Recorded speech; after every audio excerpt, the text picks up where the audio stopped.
విశాఖ నగర ప్రస్థానంలో ఈరోజు ఒక కీలకమైన సందర్భం. గూగుల్ డేటా సెంటర్‌కి భూమి పూజ జరగడం మాత్రమే కాదు, ఎన్నాళ్లుగానో ఎదురు చూస్తున్నటువంటి విశాఖ రైల్వే జోన్ ఆవిష్కారం కాబోతున్నటువంటి సందర్భాన్ని ప్రకటించిన రోజు. గూగుల్ డేటా సెంటర్ ప్రారంభోత్సవం అంటే భూమి పూజ కార్యక్రమంలో పాల్గొన్నటువంటి కేంద్ర ఐటీ, రైల్వే శాఖ మంత్రి అశ్విని వైష్ణవ్ ఒక శుభవార్త చెప్పారు.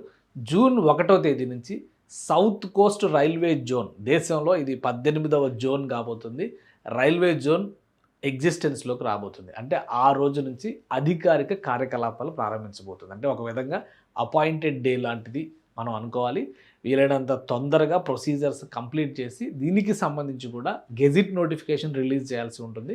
సో నోటిఫికేషన్ రిలీజ్ చేసేటువంటి పనిని ప్రారంభించబోతున్నాం. జూన్ 1వ తేదీ ఇది అధికారికంగా ఎగ్జిస్టెన్స్‌లోకి వచ్చే రోజు కాబోతుందని చెప్పని అశ్విని వైష్ణవ్ ప్రకటించారు. ప్రకటించడం మాత్రమే కాదు, ఎందుకంటే ఆయన గూగుల్ డేటా సెంటర్‌కి సంబంధించినటువంటి ఆవిష్కార కార్యక్రమంలో పాల్గొన్నారు. ఆ తర్వాత టెంపరరీ ఆఫీస్ విఎంఆర్‌డీఏ కార్యాలయంలో షిప్ షేప్డ్ బిల్డింగ్ అని చెప్తున్నారు కదా, అందులో ఒక టెంపరరీ కార్యాలయాన్ని విశాఖ జోన్ అంటే సౌత్ కోస్ట్ రైల్వే జోన్ కార్యస్థానంగా నిర్ణయించారు. అక్కడ ఇన్ఫ్రాస్ట్రక్చర్ అంతా కూడా సెటప్ చేశారు. ఆ భవనానికి సంబంధించినటువంటి విజిట్ కూడా ఆయన పూర్తి చేశారు. అంటే అక్కడ జరుగుతున్నటువంటి మీటింగ్లో సౌత్ కోస్ట్ జోన్ పరిధిలోకి వచ్చేటువంటి రైల్వే లైన్ల గురించి ఏపీ సీఎం చంద్రబాబు నాయుడు, కేంద్ర రైల్వే శాఖ మంత్రి అశ్విని వైష్ణవ్ చర్చిస్తున్నటువంటి దృశ్యం ఇది. దీనికి సంబంధించినటువంటి వీడియో కూడా వచ్చింది. వారిద్దరిని కూడా సాదరంగా ఆహ్వానించారు. ముఖ్యంగా సౌత్ కోస్ట్ రైల్వే జోనల్ మేనేజర్గా ఉన్నటువంటి మాధుర్, ఆయన టీము, వీళ్ళందరూ కూడా ఇన్వైట్ చేశారు. కార్యాలయం మొత్తం కూడా కలెదిరిగారు. టెంపరరీ ఆఫీస్ అయినా కానీ అన్ని ఏర్పాట్లు, జోనల్ కార్యాలయానికి ఉండాల్సినటువంటి సౌకర్యాలు అన్నిటిని కూడా ఇందులో కల్పించారు. సో జూన్ 1వ తేదీని అపాయింట్ డే కింద అనౌన్స్ చేశారు కాబట్టి జూన్ 1 నుంచి అధికారికంగా ఎగ్జిస్టెన్స్లోకి వస్తుంది. కానీ సొంత కార్యాలయం, కొత్త కార్యాలయం నిర్మాణానికి సంబంధించినటువంటి పనులు కూడా మొదలవుతుంది. దాని టెండర్ ప్రాసెస్ కూడా కంప్లీట్ అయిపోయింది.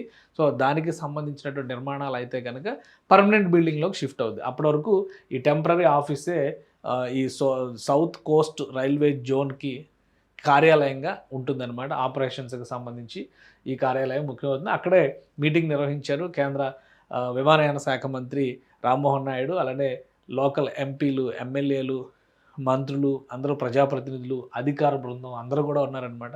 సో వీళ్ళందరి సమక్షంలో విశాఖ రైల్వే జోన్ భవిష్యత్తు, దాని ప్రగతి ప్రణాళిక గురించి ఇద్దరు ముఖ్యమంత్రి ప్లస్ కేంద్ర మంత్రి నిర్వహించినటువంటి సమీక్షలో చర్చ జరిపారు. సో ఒకసారి చూద్దాం మనం దీనికి సంబంధించిన డేటా. జూన్ 1 అనేది కీలకమైనటువంటి జోన్ అవుతుంది. రైల్వే జోన్ల విషయంలో ఇది 18వ జోన్ అవుతుంది. Head quartered in Visakhapatnam. అంటే తెలుగు రాష్ట్రాల్లో 2 రైల్వే జోన్లు ఉంటాయి. South central railway zone Secunderabad కేంద్రంగా ఉంది.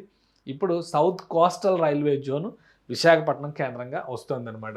సో దీనికి బడ్జెట్ వైజ్గా చూస్తే కూడా ఇప్పుడు ఆంధ్రప్రదేశ్ రైల్వే బడ్జెట్స్, వాటికి పెట్టిన ఎక్స్పెండిచర్ దాదాపు 1,00,000 కోట్ల రూపాయల ప్రాజెక్టులు ఆంధ్రప్రదేశ్లో ఎగ్జిక్యూషన్లో ఉన్నాయని చెప్తున్నారు. అలానే దీని అడ్మినిస్ట్రేషన్ అంతా కూడా ఇంప్రూవ్మెంట్ చేయడానికి కావాల్సినటువంటి సహకారం మొత్తం కేంద్ర ప్రభుత్వం ఇస్తుందని చెప్పని అశ్విని వైష్ణవ్ చెప్పారు. ఇది హెడ్ క్వార్టర్స్ బిల్డింగ్ అనమాట. దీనికి నిర్మాణ పనుల్ని మొదలు పెట్టబోతున్నారు. మిగతా ప్రొసెసెస్ అన్నీ కూడా కంప్లీట్ అయినాయి. టెండర్స్ ప్రాసెస్ కూడా కంప్లీట్ అయింది. సో త్వరలో ఈ నిర్మాణం మొదలవుతుంది. ఈ నిర్మాణం మొదలైన తర్వాత south Coast railway zone operations అన్నీ కూడా ఈ జోన్ నుంచి, ఆ బిల్డింగ్ నుంచే జరుగుతాయి. అప్పటి వరకు ఈ టెంపరరీ కార్యాలయంలోనే ఆపరేషన్స్ నిర్వహిస్తారు. సో ఆల్ ద బెస్ట్ చెప్పారు కేంద్ర మంత్రి. త్వరలోనే అధికారిక గెజిట్ వస్తుంది, ఆపరేషన్స్ మొదలు పెట్టవచ్చు అని చెప్పి అన్నారు. సో జూన్ 1వ తేదీ చాలా కీలకమైంది. విచిత్రమైనటువంటి విషయం ఏంటంటే 2014 జూన్ 2వ తేదీన తెలంగాణ రాష్ట్రం ఆవిర్భవించింది.